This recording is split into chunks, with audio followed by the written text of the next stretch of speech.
Be me, name is Diana. 39, regional director for a consulting firm. Manage for offices across the Midwest, about 90 employees total. Been with this company for 12 years, started as junior consultant. Worked my way up through every level to get here.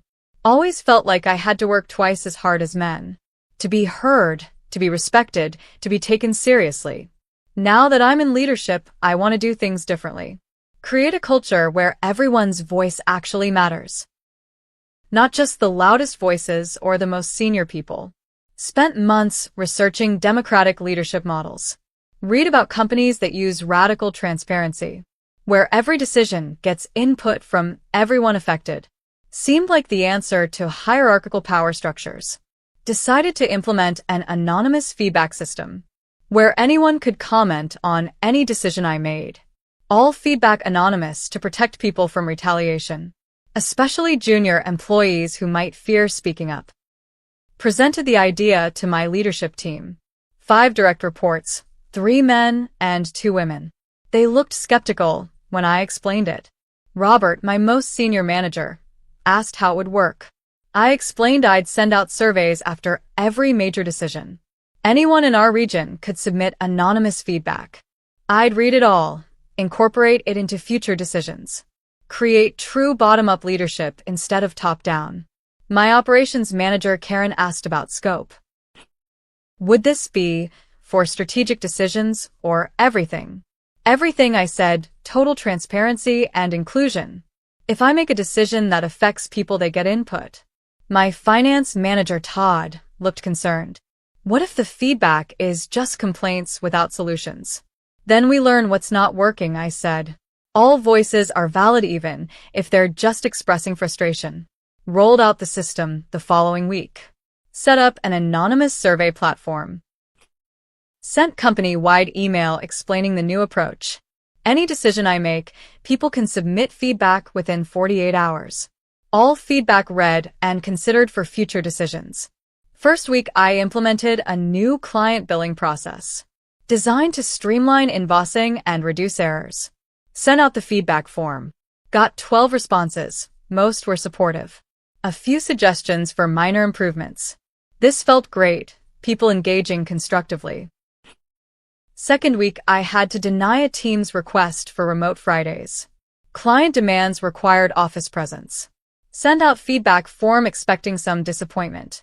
Got 47 responses, almost all negative. You don't trust us to work from home. This shows you don't value work-life balance. You're out of touch with what employees need. Male leadership always prioritizes clients over people. That last one stung, because it felt personal. But I reminded myself all feedback is valid. People are expressing genuine frustration. Third week, I made a decision about project assignments. Moved some people between teams to balance workloads. Thought I was being strategic and fair. Feedback came in, and it was brutal. You don't understand our team dynamics. This feels arbitrary and disruptive. Nobody asked us what we wanted. You're treating us like chess pieces. Started to question whether I made the right call. Maybe I should have gotten more input first. Fourth week, I adjusted the PTO policy, giving people more flexibility in how they take time off. Thought this would be universally popular. Most feedback was positive, but 5 people said it didn't go far enough. Called it a band-aid on a systemic problem. Said real change would be unlimited PTO.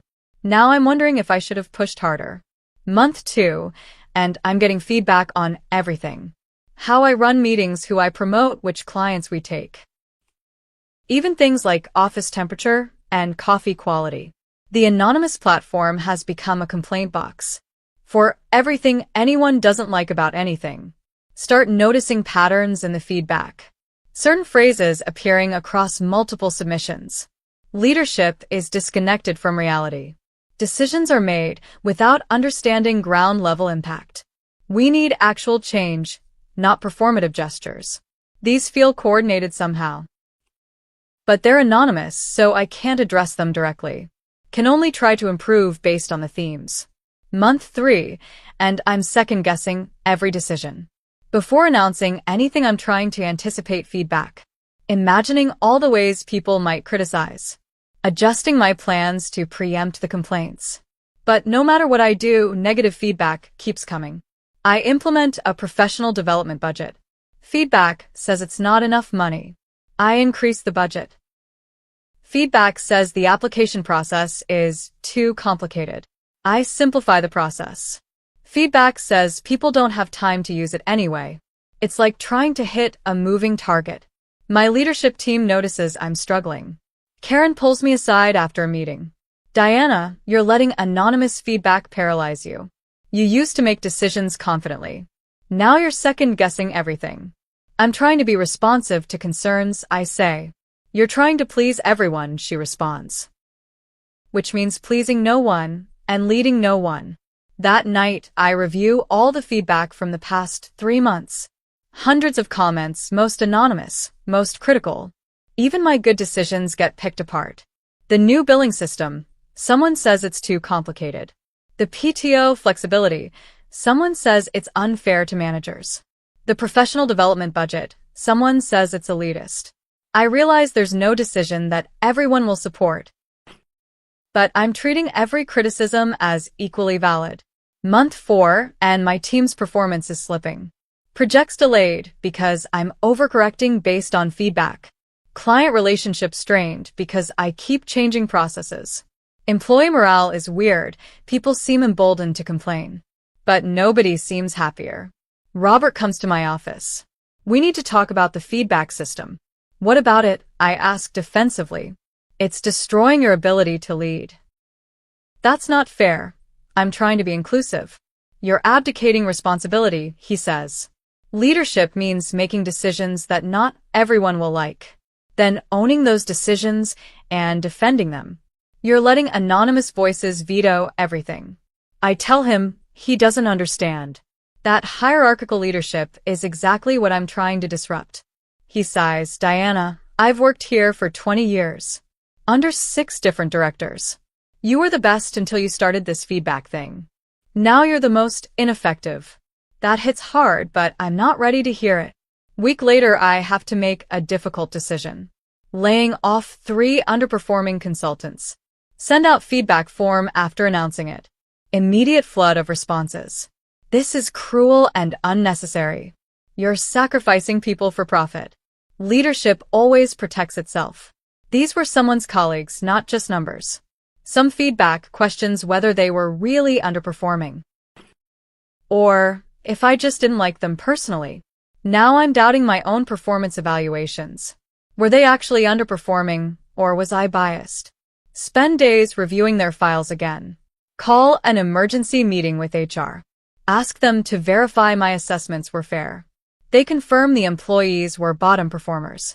But the damage is done. I've lost confidence. Month 5, and the anonymous feedback has become toxic. People are submitting personal attacks. Diana makes decisions to feel powerful. She doesn't actually care about employees. This is what happens when you promote someone too young. She's in over her head. Each comment hurts, even though they're anonymous. Can't defend myself, because I don't know who to respond to. Can't address concerns, because they won't identify themselves. Just have to read attacks and absorb them. My performance review comes up. Meeting with the VP, who oversees my region. He's reviewed our numbers, they're down. Client satisfaction dropping, employee retention issues. Project delivery delays, revenue below targets. Diana, what's going on? He asks. I explain the anonymous feedback system. How I'm trying to create more inclusive leadership. He listens, then asks a simple question. Is it working? Long pause. No, I finally admit. Then why are you still doing it? Because stopping feels like admitting failure. Like going back to authoritarian leadership. He leans forward. There's a difference between authoritarian and decisive. You can listen to input without letting it paralyze you. You can consider perspectives without treating all equally valid. You're a regional director. You have to direct. That's the job. I leave feeling shaken. Spend the weekend reviewing everything. All the decisions I've delayed. All the times I changed course based on feedback. All the confidence I've lost. realized that anonymous feedback stripped away accountability, both mine and theirs. I'm not accountable for decisions because I'm always deferring. They're not accountable for feedback because they're anonymous. Monday morning, I send out company-wide email. After careful consideration, I'm ending the anonymous feedback system. Effective immediately. Moving forward, feedback and concerns should be raised directly, through appropriate channels with names attached. I'll make decisions based on all available information, but I'll own those decisions rather than crowdsourcing them. The response is interesting. Some people are relieved.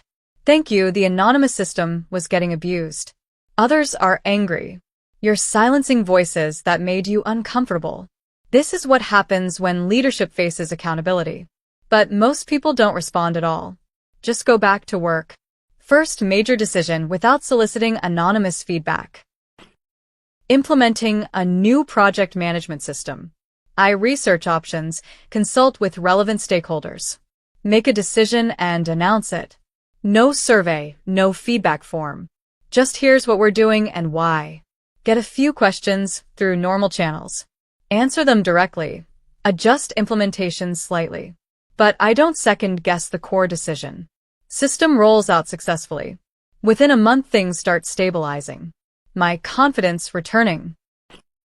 Projects moving forward because I'm making decisions. Team seems relieved to have clear direction again. Robert comments that it's like having the old Diana back, the one who led instead of polling.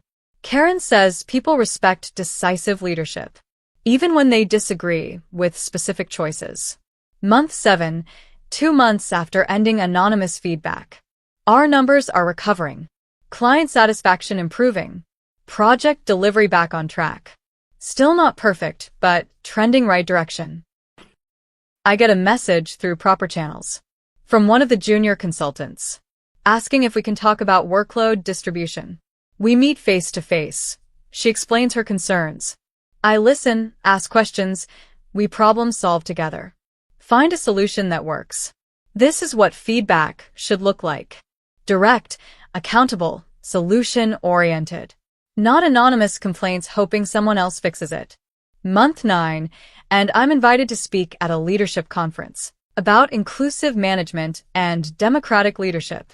Prepare my remarks and decide to be honest. Tell the whole story of the anonymous feedback system, how it was designed to amplify marginalized voices, how it actually paralyzed decision-making, how it removed accountability on both sides, how ending it improved everything. During Q&A, someone challenges me. Sounds like you're just uncomfortable with criticism.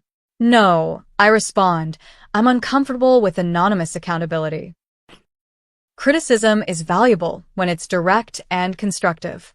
Anonymous complaints are just noise. Another person asks if I'm saying employee input doesn't matter. Of course it matters, I say. But leadership means making informed decisions, not conducting polls on everything. Input is valuable, abdication is not. The audience response is mixed. Some people nodding in agreement, others looking skeptical.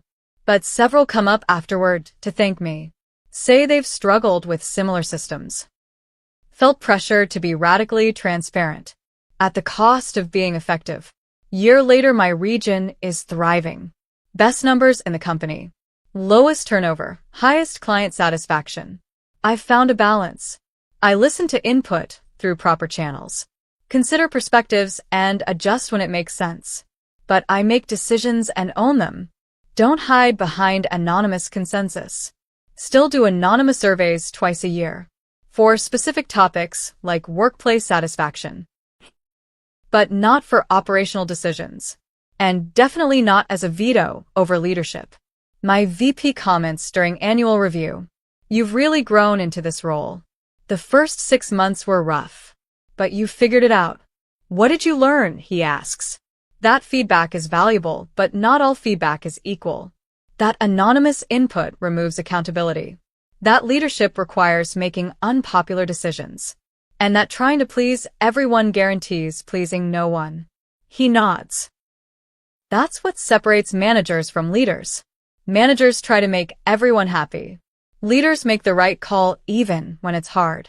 I save that distinction. Think about it when facing difficult choices. Anyway, that's my story about requiring anonymous feedback on everything and watching leadership break down. Not because listening is wrong, but because anonymous, unlimited feedback isn't accountability, it's abdication.